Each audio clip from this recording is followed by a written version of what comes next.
안녕하십니까.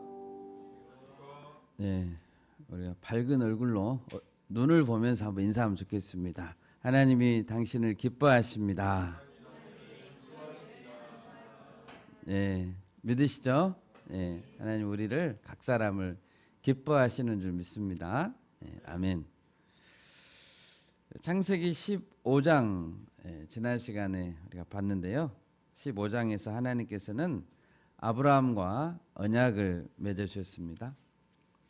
목표를 보여주시면서 네 자손이 이와 같으리라 하면서 수많은 자손들을 약속해 주셨고 또 그 약속을 확실하게 지키겠다라는 것을 보여주시기 위해서 쪼갠 고기 사이로 하나님이 지나가셨습니다. 그런데 이렇게 확실한 약속을 받았음에도 불구하고 아브라함은 기다리지 못했습니다.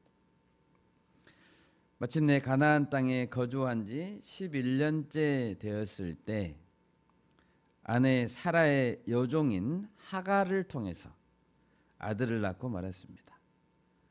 75세에 하란 땅을 떠났고 86세가 되었을 때 하갈을 통해서 아들 이스마엘을 낳았습니다. 하나님은 분명히 아들을 주신다고 약속했는데 아브라함은 자신의 늙은 나이와 형편을 바라봤죠. 그리고 아내 사라의 신체적인 한계를 생각했고 그럴 때 더 기다린다는 것이 의미가 없이 보였습니다. 현실은 현실이지 하는 생각이 강했습니다. 사라는 여종을 통해서 아들을 낳도록 권유했고 아브라함이 이를 받아들였습니다. 만약 창세기 15장에서 쪼갠 고기 사이로 하나님과 함께 아브라함도 지나갔다면 아브라함은 당장 죽어야죠. 아브라함 죽어야 합니다. 여러분, 아브라함과 사라의 불신의 행동 때문에 하나님의 언약은 무너졌을까요? 그렇지 않습니다.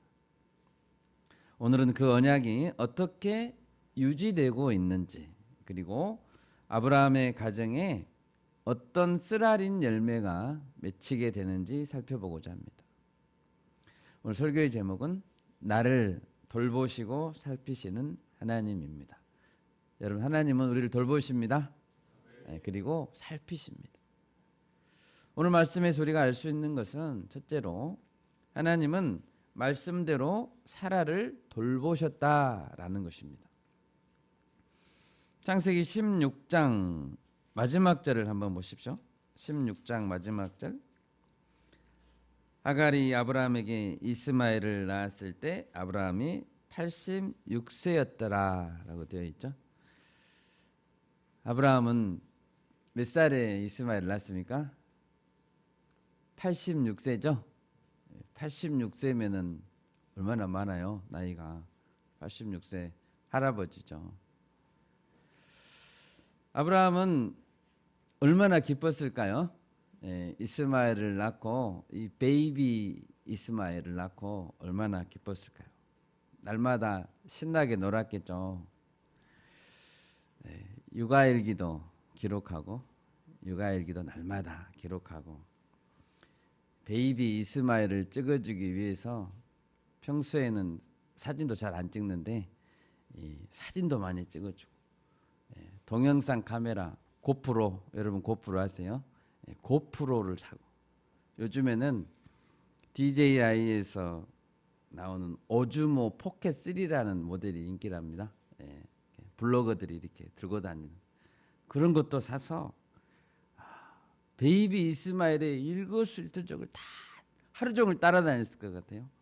86세의 아들을 낳았다니까요. 드론도 샀을지도 몰라요. 베이비 이스마엘의 항공뷰 해가지고 찍어주고 유튜브 채널도 개설했을 것 같아요. 유튜브 채널의 이름 86세의 진짜 인생의 맛을 알다 또는 아기와 나의 소소한 일상 채널을 만들어서 탁 올렸을 것 같아요. 이스마엘이 걷기 시작한 날. 저도 저희 아내도 저희 딸이 두 발로 서던 날을 잊을 수가 없어요. 갑자기 딱 뒤돌아보니까 서서 이렇게 있는 거예요. 이렇게 곧 쓰러질 것 같은데 서서 이렇게 건들건들 서 있는 그 장면을 도저히 잊을 수가 없어요. 깜짝 놀랐습니다. 여러분도 아버지 어머니들은 그런 장면들 다 기억하실 거예요. 또 저희 어린 아들과 함께 동네 합기도장을 제가 다녔습니다. 아들하고 놀려고. 합기도장을 다녔던 때도 잊을 수 없습니다. 아브라함에게는 얼마나 기쁜 하루하루였을까요? 와, 내게 아들이 생겼다니. 아들이. 새근새근 잠자고 있는 이스마엘의 얼굴을 보고 있노라면 하나님께 기도가 저절로 나왔겠죠. 하나님 감사합니다. 그러면 하나님이 보실 때는 어땠을까요? 창세기 17장 1절을 보십시오. 아브라함이 99세 때에 여호와께서 아브라함에게 나타나셨습니다. 몇 살에 나타났다고요? 99세 때. 86세부터 99세까지는 아브라함은 하루하루가 너무 소중했어요. 영상으로 남길 만큼 뜻깊은 시간들이었습니다. 그러나 하나님이 보시기엔 어땠습니까? 13년 만에 나타난 하나님께 아브라함은 이렇게 물을 수도 있습니다. 하나님, 그동안 어디 계셨어요? 13년간 왜 안 나타나셨어요? 그 하루하루가 내게는 너무 소중했어요. 하나님, 애가 아빠라고 불렀다니까요. 그때 어디 계셨어요? 왜 이제야 나타나셨어요? 라고 하나님께 물었겠죠. 그런데 하나님은 아브라함에게 나타나셔서 첫 마디가 무엇이었습니까? 너는 내 앞에서 행하여 완전하라 했습니다. 하나님은 13년 동안 한마디도 안 했습니다. 너는 내 앞에서 행하여 완전하라. 갑자기 분위기가 쎄해졌습니다. 이상해졌죠. 그리고 하나님은 아브람과 사레의 이름을 바꿔버렸습니다.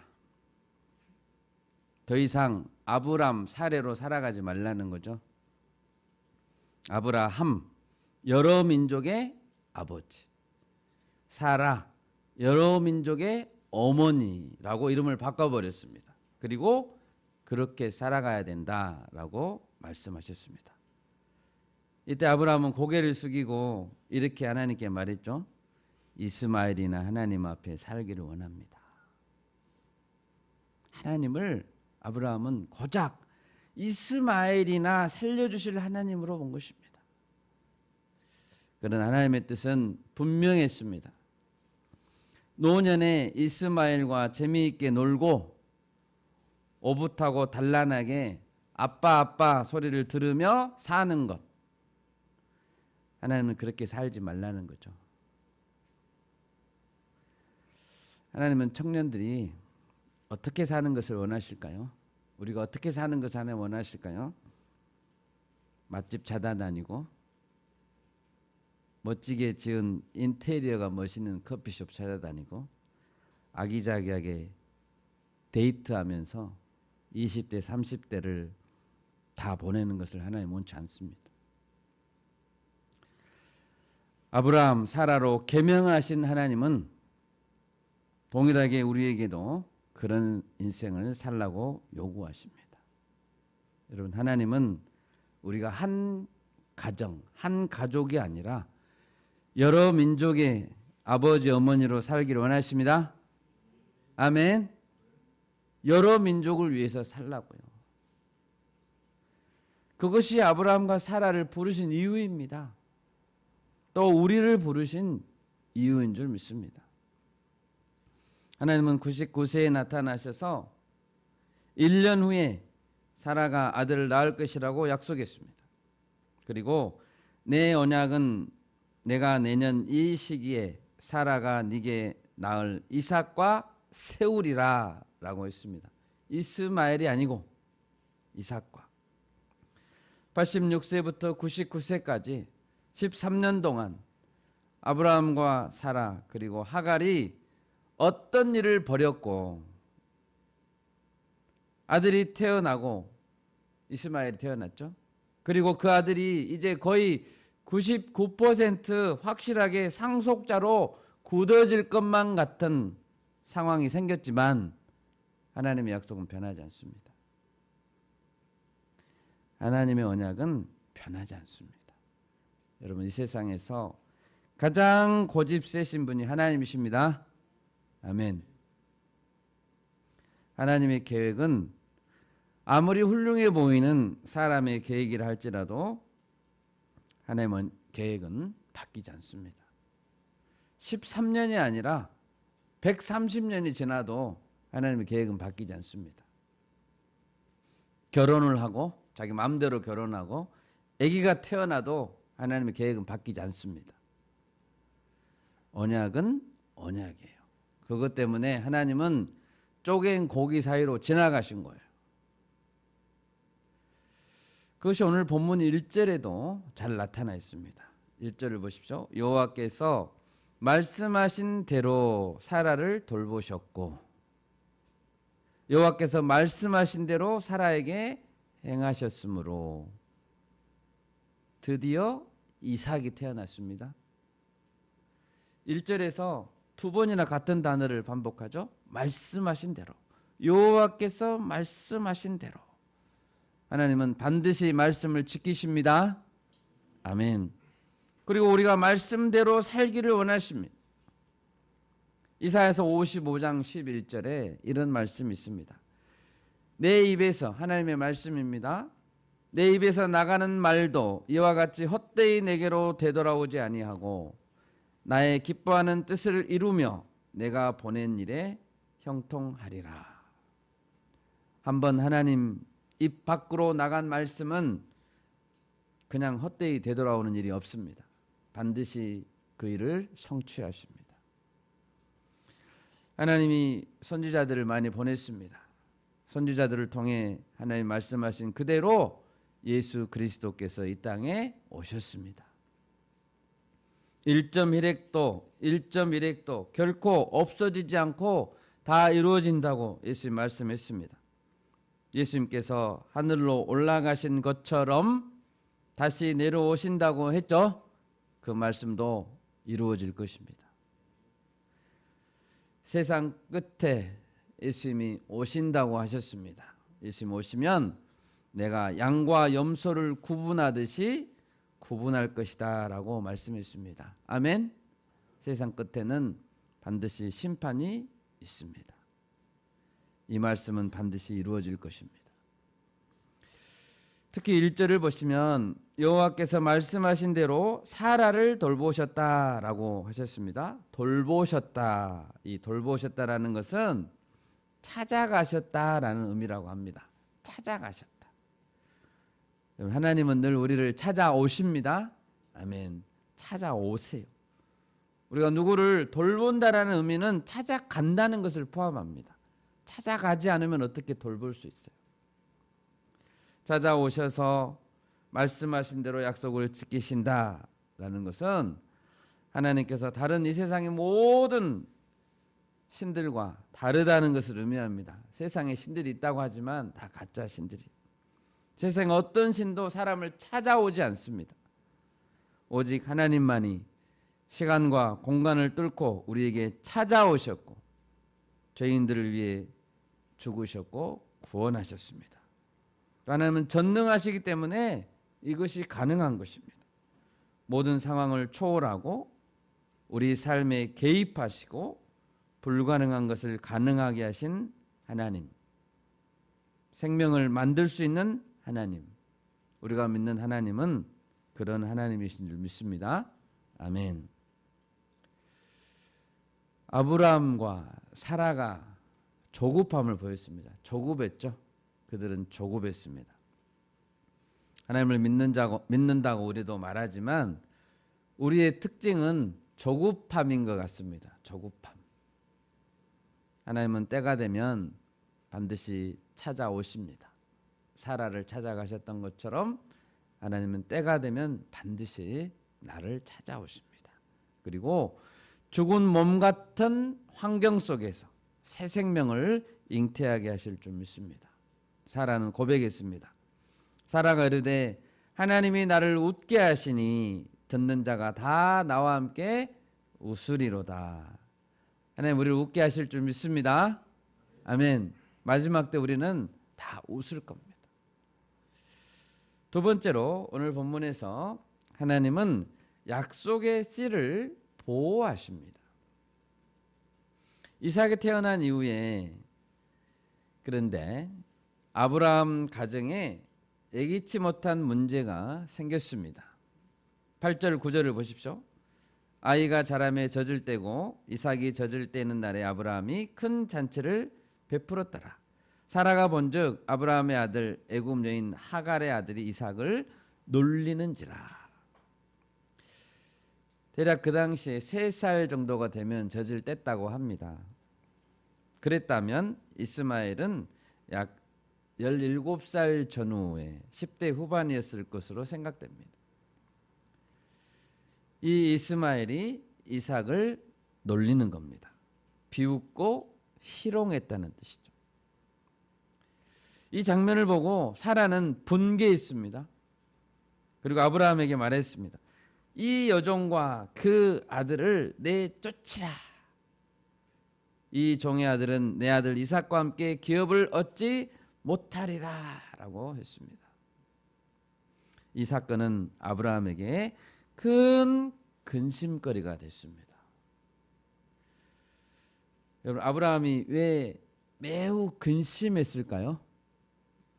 그 이유는 아브라함이 그 큰아들 이스마엘을 사랑했기 때문입니다. 13년간 육아일기 썼다니까요. 13년간 얼마나 애착이 많았겠어요. 그래서 큰 근심이 됐어요.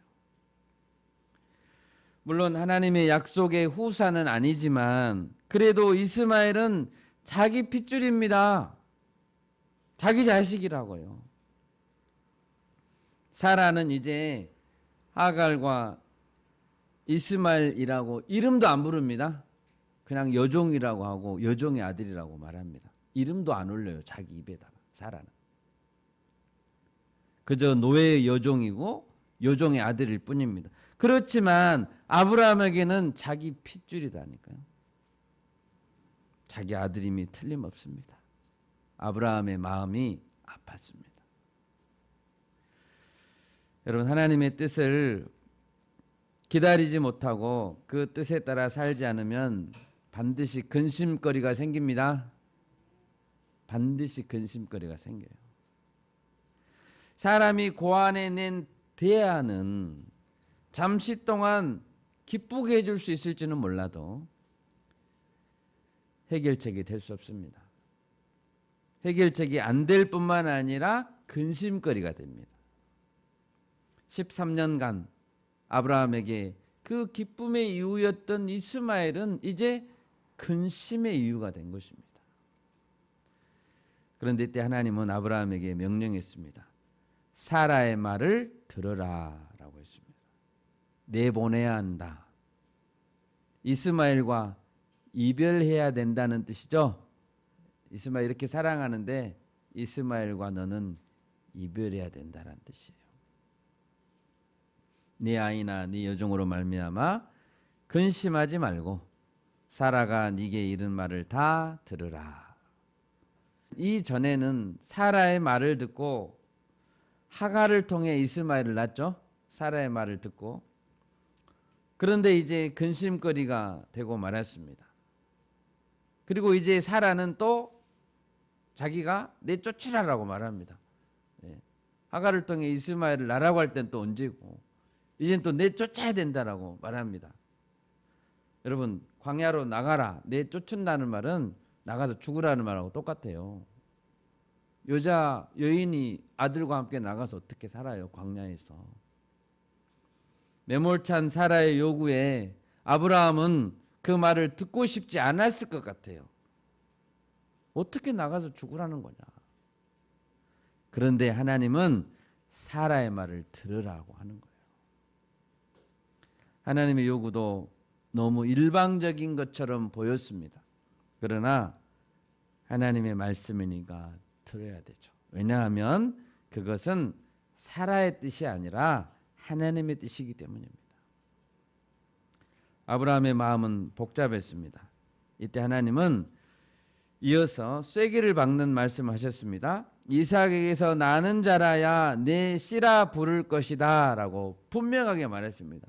이삭에게서 나는 자라야 내 씨라 부를 것이다. 하나님의 결정은 심플합니다. 분명합니다. 어떻게 보면 하갈과 이스마엘에게는 가혹한 조치일 수 있지만 하나님은 분란의 소지를 없애기 위해서 하갈과 이스마엘을 내보내라고 명령하셨습니다. 하나님은 철저히 약속을 이루고자 하시는 거죠. 하나님의 약속. 지금 가장 중요한 게 뭡니까? 가장 중요한 것은 아브라함과 이삭과 야곱으로 이어지는 구속 역사를 이루는 거예요. 그죠? 이 구속의 물줄기를 하나님 지키시는 거예요. 그래서 무엇을 준비하는 겁니까? 장차 오실 그리스도를 준비하는 겁니다. 이것보다 더 중요한 게 어디 있어요? 이 과정에서 자기 잘못으로 아픔이 초래되었다면 아브라함이 자기 잘못으로 아픔이 초래됐죠. 그랬다면 그 아픔은 오롯이 아브라함이 안고 가야 돼요. 어쩔 수 없습니다. 하나님 집에서 기른 엘리에셀은 안 되나요? 그렇게 말한 적이 있었죠. 또는 여종 하갈을 통해서 아들을 낳으면 안 되나요? 뻔히 하나님의 뜻이 아닌 줄 알고 마음대로 행동했습니다. 그랬으면 아픔을 안고 가야 합니다. 다른 사람이 대신 져줄 수 없습니다. 그 아픔은. 하나님 어떻게 안 될까요? 안 됩니다. 이삭과 이스마엘 둘 다를 데리고 있으면 안 됩니다. 하나님의 뜻이 아닌 것을 알면서도 내 마음대로 하는 것은 하나님을 시험하는 거예요. 그것이 하나님을 시험하는 겁니다. 주 너의 하나님을 시험하지 말라라고 하셨죠. 우리는 하나님을 시험하면 안 됩니다. 그런데 하나님은 긍휼을 베푸시는 하나님이세요. 하나님은 아브라함에게 한 가지 위로의 약속을 해주십니다. 13절입니다. 요종의 아들도 내 씨니 이스마엘도 내 씨니 내가 그로 한 민족을 이루게 해주겠다라는 거죠. 하나님은 이스마엘도 너의 씨니 그로 한 민족을 이루게 하겠다고 하셨습니다. 아브라함 때문에 아브라함의 씨니까 그렇게 해주겠다고 하시는 거죠. 책임져 주시겠다고 하시는 거예요. 네 손을 이제는 떠났다라는 거예요. 내가 책임지겠다. 14절을 보십시오. 아브라함은 하나님의 말씀에 순종합니다. 그리고 아침에 일찍이 일어나서 떡과 물 한 가죽 부대를 가져다가 하갈의 어깨에 메워주고 그 아이를 데리고 가게 했습니다. 여러분 하갈과 이스마엘을 허허벌판 광야로 보내는 아브라함의 마음이 어땠을까요? 마음이 아팠겠죠. 그렇지만 아브라함은 하나님 말씀에 순종하고 두 모녀를 하나님 손에 맡겨드리기로 했습니다. 이 시점에서 아브라함이 붙들어야 될 것은 인간적인 감정이 아니라 영원한 약속입니다. 저를 따라서 해보겠습니다. 인간적인 감정이 아니라 약속을 붙들자. 아멘. 아멘. 약속을 붙들어야 됩니다. 여러분 우리에겐 때로 사사로운 유익이나 감정이 강하게 다가올 수 있습니다. 감정이. 어떤 때는 그것이 복수심일 때도 있고 어떤 때는 그것이 인간적인 사랑일 수도 있고 여러분 사랑은 좋은 겁니다. 인간적인 사랑일 수도 있고 자기 자신을 향한 연민일 수 있습니다. 자기 자신을 향한 연민. 그러나 그런 것보다 믿음의 사람들은 하나님의 약속을 붙들어야 합니다. 아멘. 하나님의 약속을 붙들어야 됩니다. 명분을 붙들어야 됩니다. 믿음의 사람 요셉은, 요셉 아시죠? 형들이 팔아버렸죠, 자기를. 복수심에 불타오를 수 있었습니다. 복수심에. 내가 형들을 만나기만 하면 죽여야지. 그랬지만 하나님의 크신 구원 계획을 영접하고 마음에서 복수의 칼을 내려놨습니다. 형님들에게 복수하지 않았죠. 그리고 이렇게 자신의 그 굴곡진 삶을 해석했습니다. 하나님이 생명을 구원하시려고 나를 당신들보다 먼저 애굽 땅에 보냈습니다라고 해석했습니다. 자신의 인생을.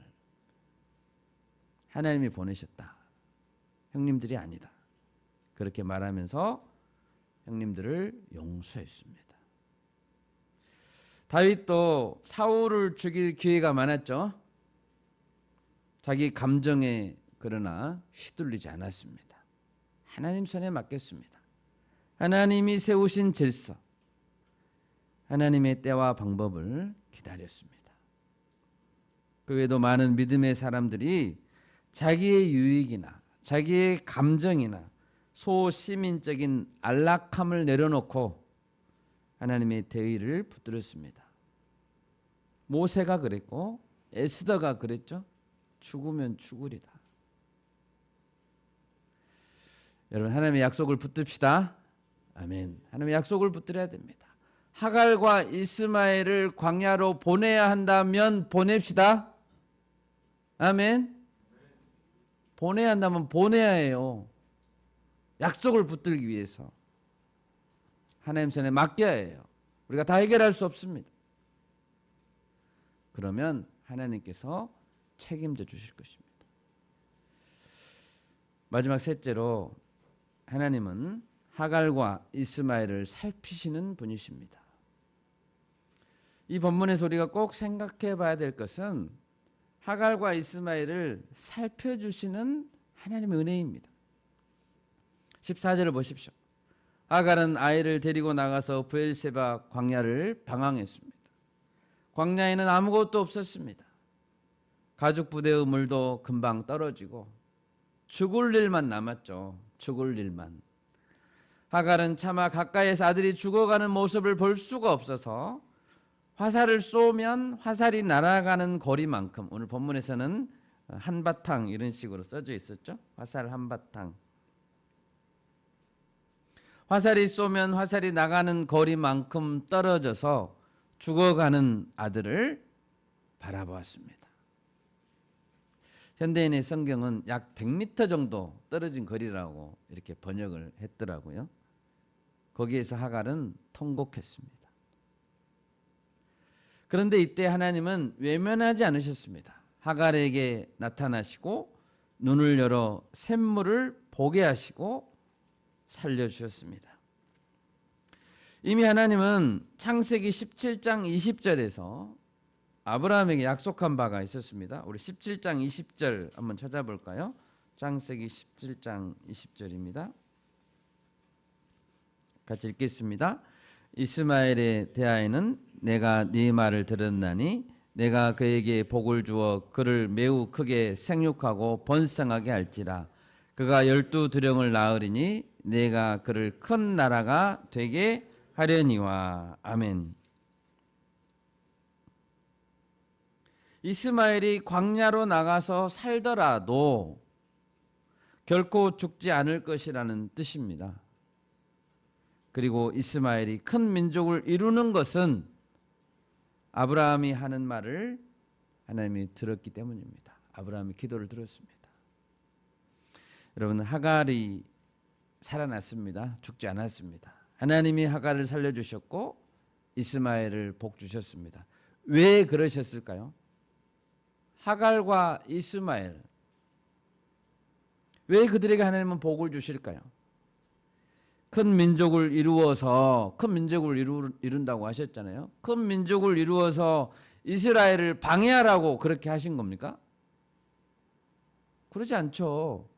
하나님이 왜 큰 민족을 이루어 주셨겠어요? 나중에 아브라함과 이삭과 야곱을 방해하라고 큰 민족을 이루게 하시냐고요? 그렇지 않죠. 그런 뜻이 아닙니다. 이스마엘 너는 이삭의 대적이니까 나중에 하나님을 섬기지 말아야 된다라고 하나님이 하신 적 있어요? 그런 적 없어요. 하나님은 이스마엘에게 저주를 내린 적이 없습니다. 하나님은 이스마엘도 큰 민족을 이루어서 하나님을 잘 믿고 잘 되기를 바라십니다. 아멘? 잘 되기를 바라세요. 하갈도 잘 되기를 바라는 거예요. 이스마엘도 큰 민족을 이루어서 잘 되기를 바라세요. 그것이 하나님의 마음입니다. 성경에 보면 하나님이 두 번이나 나타나셔서 말씀을 주시고 살려주셨던 사람은 많지 않습니다. 하갈에게는 두 번이나 나타나셨어요. 창세기 16장을 보면 처음 여주인 사라를 멸시하다가 도망간 적이 있었습니다. 하갈이. 그때 하나님이 나타나셨죠. 그래서 네 여주인에게로 돌아가라. 그 수하에 복종하라 라고 말씀했습니다. 그리고 아들을 낳을 텐데 이스마엘이라고 하라 라고 하갈에게 말씀해 주셨어요. 그것이 창세기 16장이에요. 이스마엘이란 뜻은 그 이름이 그 뜻은 여호와께서 고통을 들으셨다라는 뜻이라고 합니다. 여호와께서 들으셨다. 여러분 얼마나 좋은 이름입니까? 여호와께서 들으셨다. 이름 안에 여호와가 들어있는 거예요. 이스마엘이라는 이름은 하나님이 아브람을 아브라함이라고 바꾸기도 전에 그리고 사레를 사라라고 바꾸기도 전에 심지어 이삭이라는 이름이 나오기도 전에 하나님은 이스마엘이라는 이름을 지어줬어요. 성경책에서 하나님이 이름을 직접 지어준 사람 중에서 첫 번째가 이스마엘이에요. 성경책에서 하나님이나 주의 사자가 이름을 지어준 사람 중에 첫 번째가 이스마엘이라고요. 얼마나 귀한 이름입니까?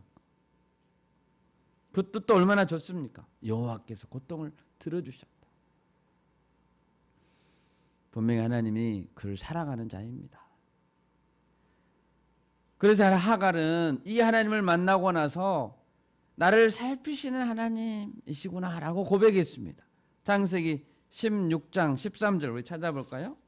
16장 13절 같이 한번 읽겠습니다. 하갈이 자기에게 이르신 여호와의 이름을 나를 살피시는 하나님이라 하였으니 이는 내가 어떻게 여기서 나를 살피시는 하나님을 배웠는고 함이라. 아멘. 나를 살펴주시는 하나님. 여러분 이스마엘이 큰 민족을 이루는 것 누구 손에 달렸습니까? 하나님의 주권에 달려 있습니다. 하나님이 그렇게 하실 겁니다. 하나님의 주권과 은혜 때문입니다. 디모데전서 2장 4절에 이런 말씀이 있습니다. 하나님은 모든 사람이 구원을 받으며 진리를 아는 데 이르기를 원하시느니라. 아멘입니까? 하나님은 모든 사람이 구원받기를 원하세요. 모든 사람이 진리를 알기를 원하세요. 하나님은 지구상 위에 있는 모든 사람들이 구원을 받기를 원하십니다. 그러니까 이스마엘과 하갈도 당연히 하나님 이렇게 복을 주실 것이니까 당연히 아브라함을 원수로 생각하면 안 됩니다.